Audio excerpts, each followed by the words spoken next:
E a gente está de volta para o nosso bloco 2, para finalizar o assunto espaços territoriais especialmente protegidos. Até aqui ficou muito claro que espaços territoriais especialmente protegidos são um gênero que engloba espécies, unidades de conservação, reserva legal e APPs.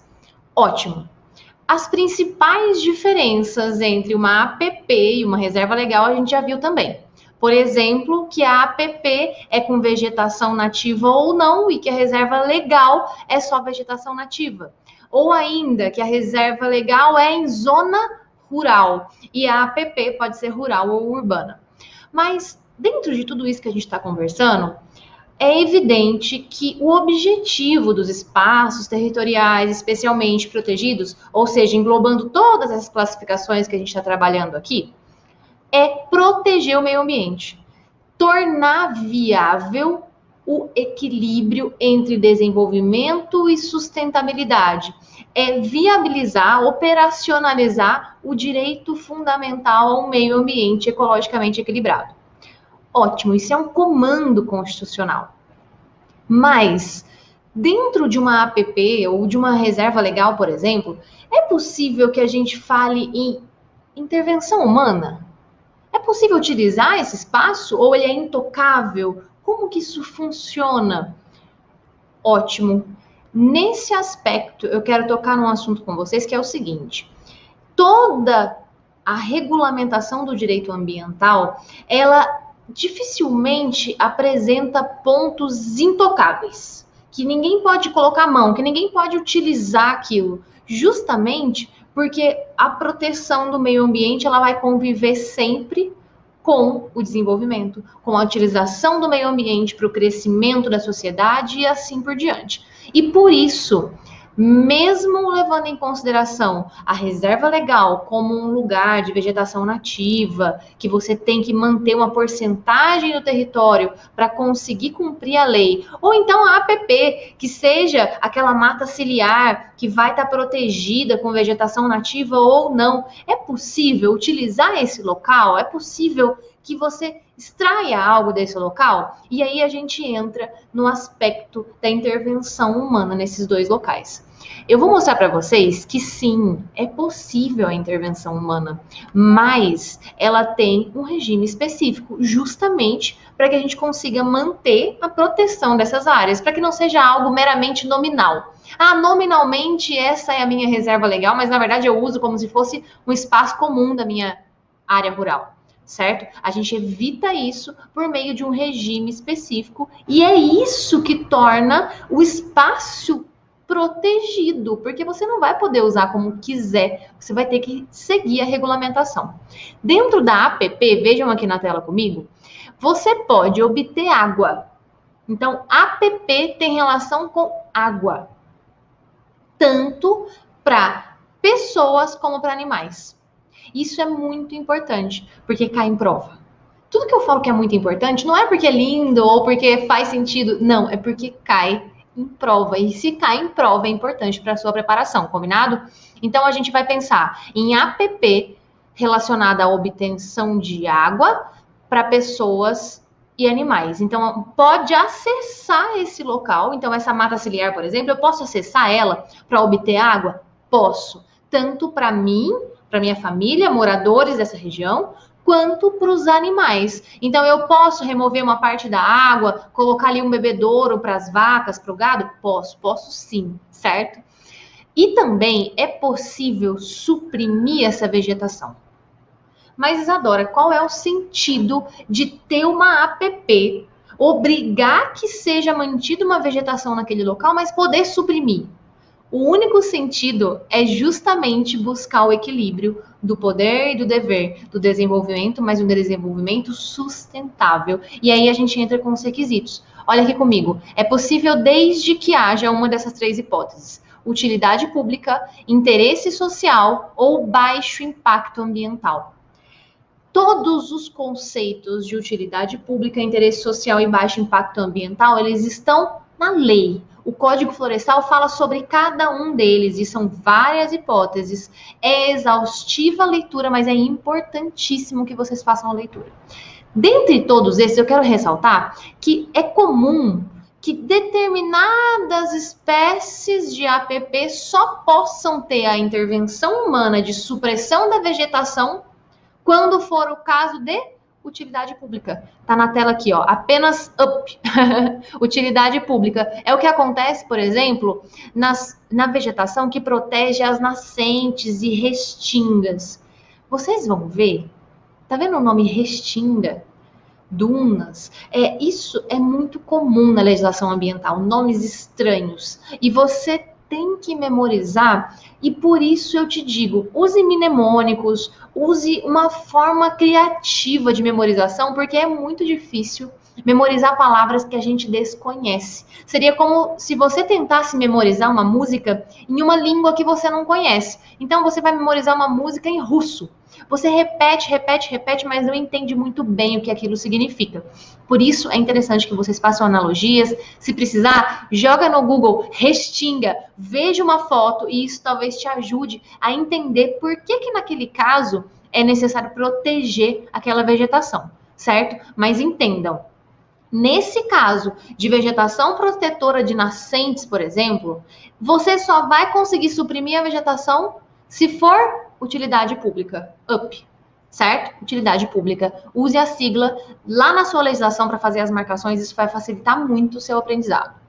Mas vamos continuar, certo? Na APP eu já vi que é possível para obter água, para animais e para pessoas, e também que é possível suprimir a vegetação desde que em uma dessas hipóteses. Ótimo. Mas e na reserva legal? Na reserva legal também é possível. É possível, olha aqui comigo, a coleta de produtos não madeireiros.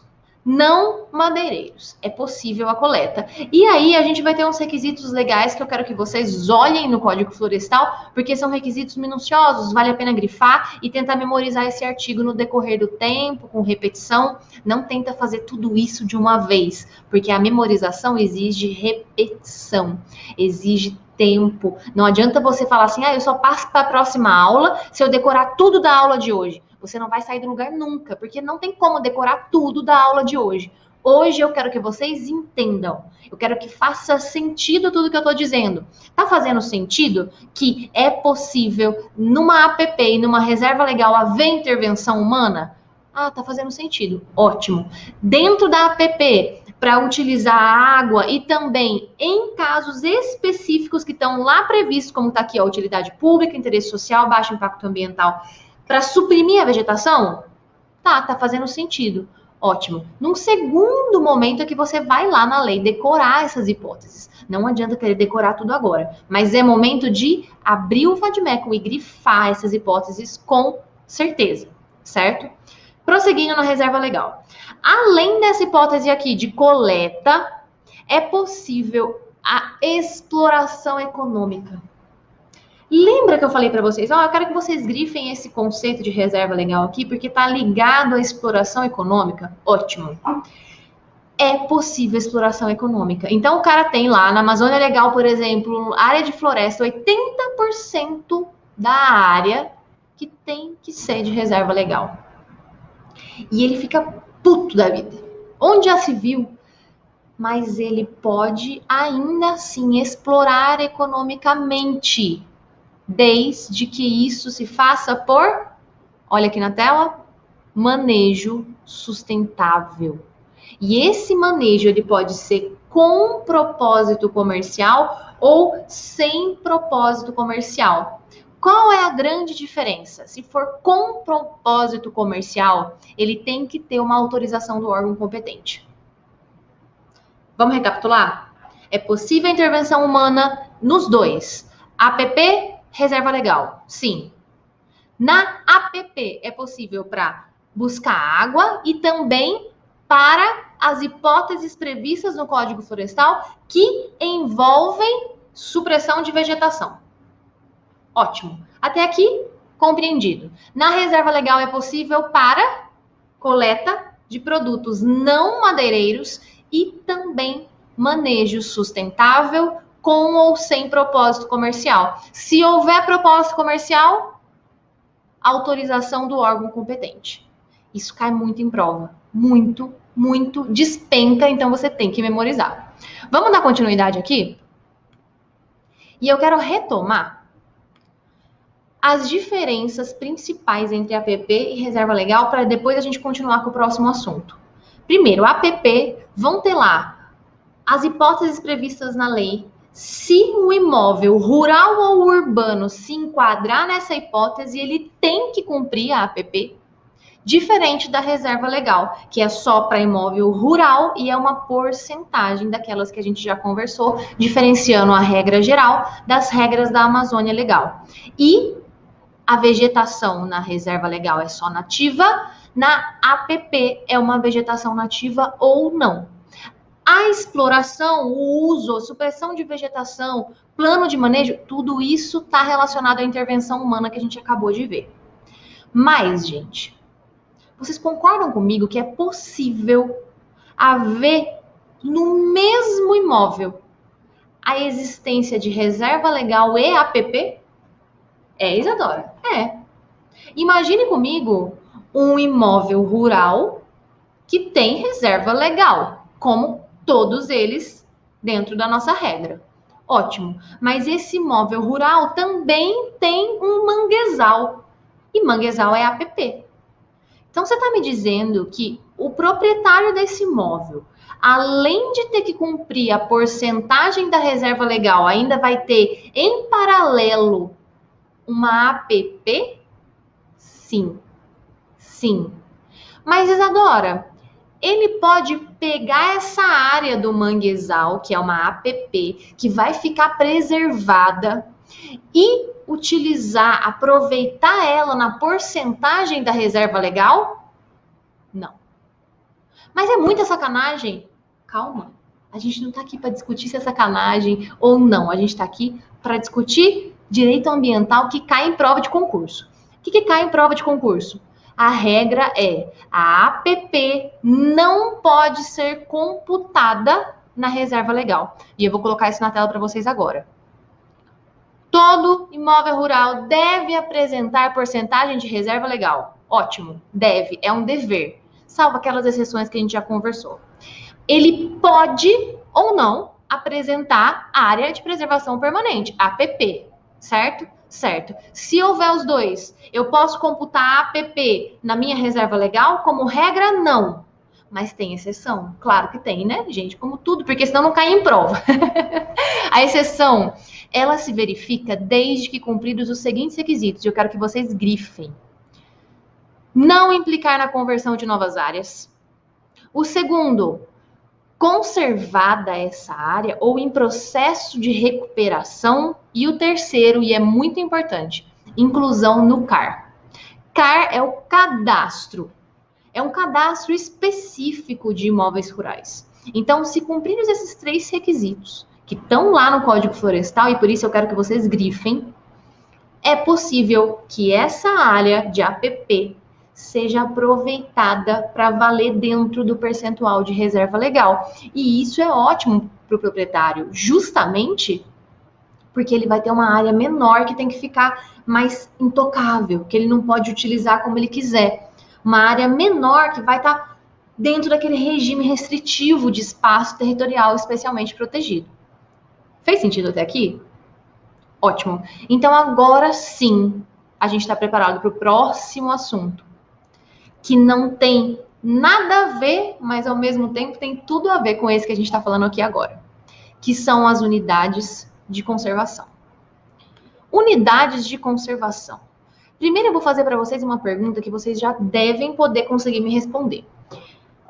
A afirmativa seguinte é verdadeira ou falsa? Toda unidade de conservação é um espaço territorial especialmente protegido. Toda unidade de conservação é um espaço territorial especialmente protegido. Verdadeiro ou falso? Respondeu mentalmente? Acertou ou errou? A resposta é verdadeira. Toda unidade de conservação, espécie, é um espaço territorial especialmente protegido? Gênero. E o contrário, aí sim estaria errado.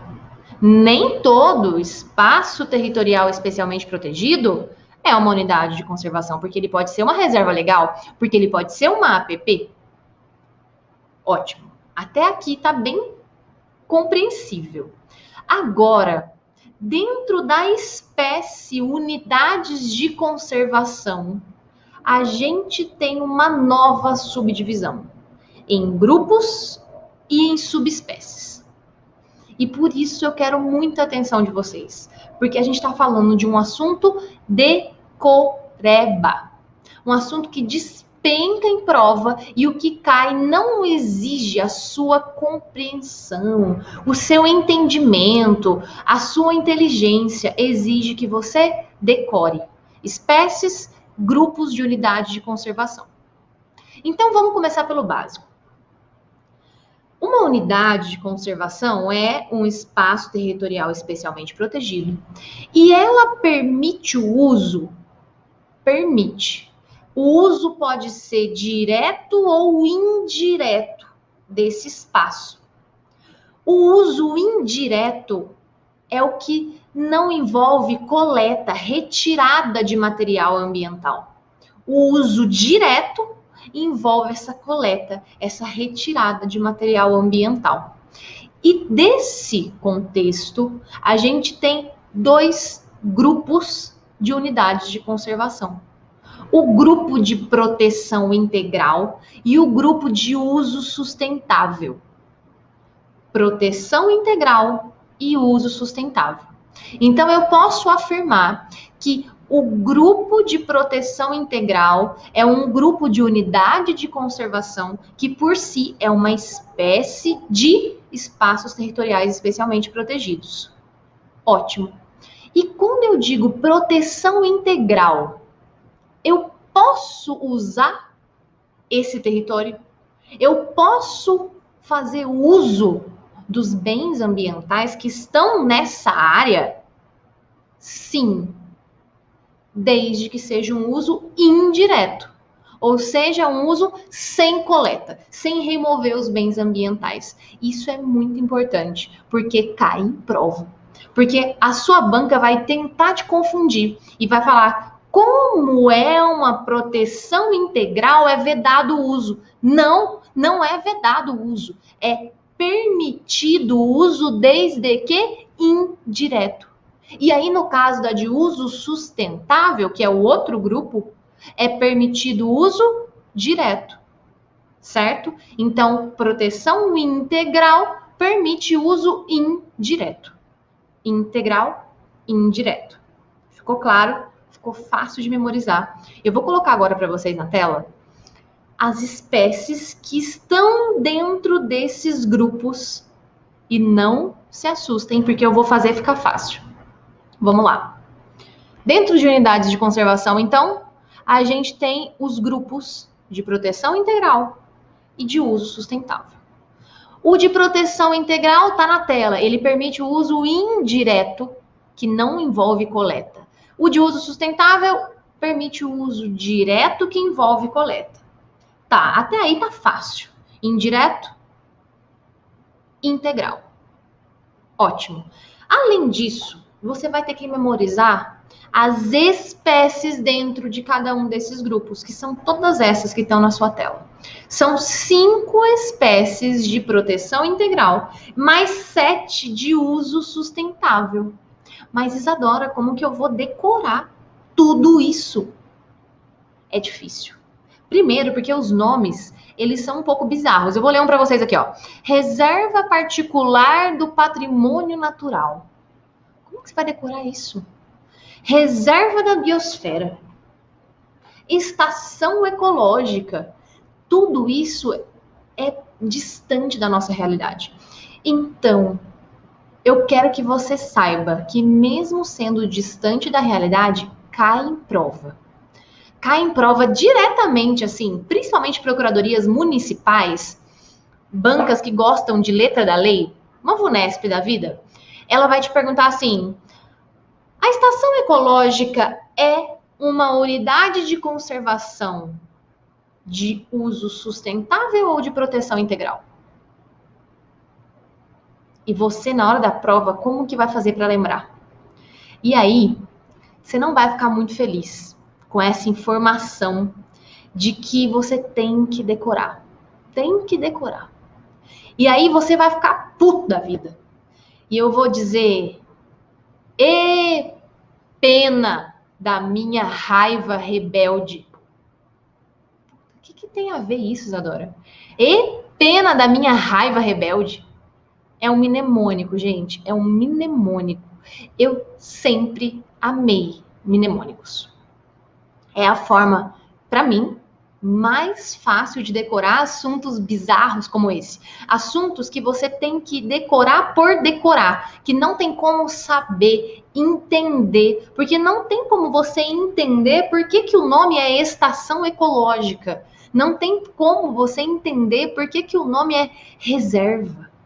Entende que a decoreba, por mais que ela provoque um certo desconforto, ela faz parte do seu estudo. E se você disser que não quer decorar, eu vou te repetir. E pena da minha raiva rebelde. E você também tem que pensar, e pena da minha raiva rebelde. Não tenha raiva, não seja rebelde e decore. Eu vou te mostrar como isso é um mnemônico. Olha aqui na tela comigo. E de estação ecológica. Pena é PN de Parque Nacional. Minha é MN de Monumento Natural. Raiva é RV de Refúgio de Vida Silvestre. E rebelde é RB de Reserva Biológica. Então, em uma questão que pergunte, por exemplo, a estação ecológica é de qual grupo de unidade de conservação? Uso sustentável ou proteção integral? Essa pergunta pode ser respondida se essa expressão se enquadrar no E pena da minha raiva rebelde. E de estação ecológica, tá. Então é proteção integral. Em contrapartida, se eu te perguntar se a Floresta Nacional FN de Floresta Nacional, ela faz parte das unidades de proteção integral, você vai saber que não, porque FN de Floresta Nacional não tá na nossa expressão e pena, PN, da minha MN, raiva, RV, rebelde, RB. E por isso, por exclusão, você vai conseguir responder. Mas, Isadora, é só isso que eu preciso saber? Não é só isso. Mas isso é o que você mais precisa saber. Dentre todos os assuntos envolvendo unidades de conservação, o principal é memorizar quais são as unidades de proteção integral e quais são as de uso sustentável. Para isso, a gente pega o grupo menor, que é o de proteção integral, decora as iniciais por meio do E, pena da minha raiva rebelde e consegue saber que todos os demais são de uso sustentável. Pronto. Até aqui, ok. Para, respira e vamos continuar mais um pouco nesse assunto. Tenho 2 pontos muito importantes para tratar com vocês: corredores ecológicos e zona de amortecimento. Imagina comigo que a gente tem várias unidades de conservação no território brasileiro e é necessário fazer com que essas unidades tenham uma zona de amortecimento. Ou seja, dentro da unidade de conservação, você tem um regime bem rígido, mas o zoneamento em volta dela vai ter uma meio termo, uma mitigação desse regime, mas também não vai ser 100% livre. E nesse contexto é criada a zona de amortecimento. Essa zona de amortecimento, é uma obrigação que ela seja criada, mas tem exceção. E eu vou ver aqui com vocês, ó. Todas têm o dever de criar uma zona de amortecimento, salvo essas que têm o asterisco. E eu quero que vocês anotem isso. APA e Reserva Particular do Patrimônio Natural.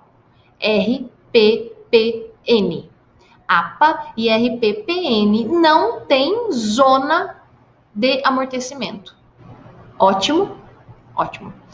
Mas agora você imagina que nesse contexto de várias unidades de conservação, pode ser necessário a criação de corredores ecológicos, que nada mais é do que interligar uma unidade de conservação na outra, justamente para permitir que os animais transitem de uma para outra, garantindo uma maior biodiversidade, porque senão as espécies elas ficam isoladas nessas unidades de conservação. É muito comum, por exemplo, que embaixo de uma rodovia passe um pequeno túnelzinho que permita que um tatu-bandeira possa atravessar de um lado para o outro. Tatu não, né, gente? Eu acho que tamanduá que é bandeira, né? Que o tamanduá bandeira transite de um lado para o outro. E ele leva sementes, ele leva filhotes. E isso aumenta a biodiversidade. Então, esses corredores ecológicos, eles podem ser criados. É facultativo, não é uma obrigação. Então, a zona de amortecimento é um dever, salvo em APA e RPPN, e o corredor ecológico é facultativo, certo? Não é um dever, é uma possibilidade. Isso cai muito em prova. Zona de amortecimento é um dever, corredor ecológico é um poder. E por isso eu coloquei na tela aqui para vocês. E por último, antes de encerrar tudo isso que a gente está falando, que eu sei que é muita coisa, mas ainda tem uma cereja do bolo, que é a seguinte: todas as unidades de proteção integral, elas vão ter conselho consultivo. Você vai abrir a legislação e vai entender tudo que está escrito lá na Lei 9985, que é o SNUC, Sistema Nacional de Unidades de Conservação, que trata sobre tudo isso que a gente está falando.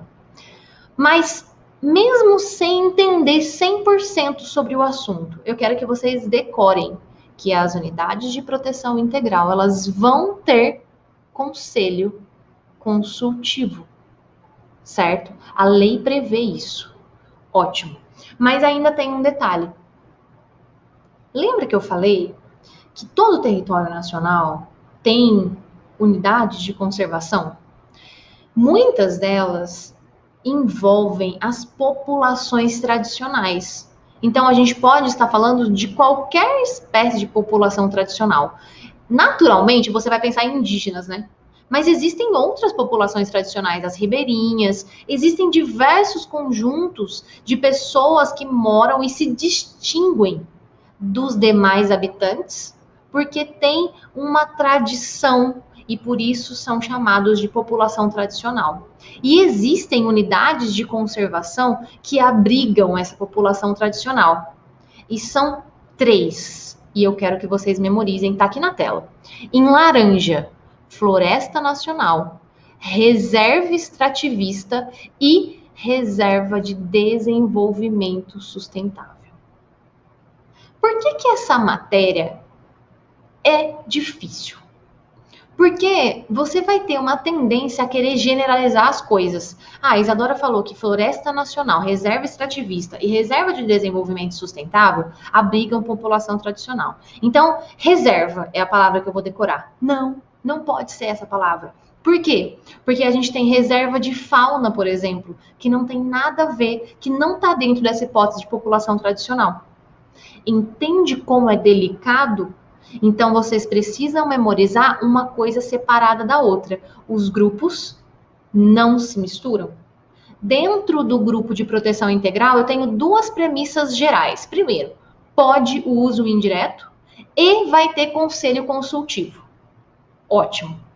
Dentro do uso sustentável, eu preciso memorizar que 3 delas podem população tradicional. Essas 3 são as 3 que estão na tela em laranja. E eu também preciso memorizar que 2 delas não precisam de zona de amortecimento. Isso significa que de proteção integral, todas precisam de zona de amortecimento, certo? Muita atenção a isso, porque a gente trabalha com exclusão quando a gente está falando de grupos. Então, muito cuidado. E memorize. Memorize o mnemônico que a gente trabalhou até aqui. Memorize essas hipóteses. E eu ainda vou relembrar um assunto que a gente falou no bloco anterior, que é muito importante, que é o seguinte: quando a gente fala, eu vou colocar na tela, de redução ou extinção de uma unidade de conservação, a gente precisa do quê? De lei específica. Lei específica, diferente de outros espaços territoriais especialmente protegidos, que é só lei. Não precisa ser uma lei específica. Isso é muito importante, por isso eu retomei. Certo? Agora eu quero finalizar com uma questão rapidinho para vocês entenderem a importância de tudo isso que a gente tratou aqui hoje. Olha só essa questão da VUNESP, uma questão de 2019, que aborda diversos assuntos dos que a gente tratou, principalmente no primeiro bloco. A alternativa A, ela fala sobre restingas, fixadoras de dunas ou estabilizadoras de mangues, que são consideradas área de preservação permanente. A gente falou sobre isso, não falou? Que a área de preservação permanente vai ter uma determinação legal e a partir do momento que se enquadre nessa determinação legal, você vai ter automaticamente a área de preservação permanente ex lege, pelo comando da lei. Não é uma porcentagem, é um nome. E esse nome, no caso aqui, é restingas como fixadoras de dunas ou estabilizadoras de mangues. A gente viu isso e essa afirmativa está correta. A letra B fala especificamente sobre intervenção ou supressão de vegetação em APP. E fala que ela é vedada. Lembra que tinha exceção? E a exceção era justamente interesse social ou baixo impacto ambiental? Ótimo, então essa alternativa está errada. Letra C. É dispensada a autorização de órgão ambiental competente para execução regular de atividade de segurança nacional? Você vai exercer uma atividade de segurança nacional e não precisa de autorização? Poxa, tá erradíssima. Claro que precisa. Isso é até óbvio, certo? E inserção do imóvel rural em perímetro urbano, a gente falou sobre isso. A gente falou justamente que isso era uma exceção, que zona rural, reserva legal. Zona rural, reserva legal. Mas que era possível, na inserção do perímetro urbano, manter uma zona rural. E ela só ia ser extinta com o registro. Então, letra D está errada. Em relação ao manejo florestal sustentável, da vegetação de reserva legal, é possível com propósito comercial?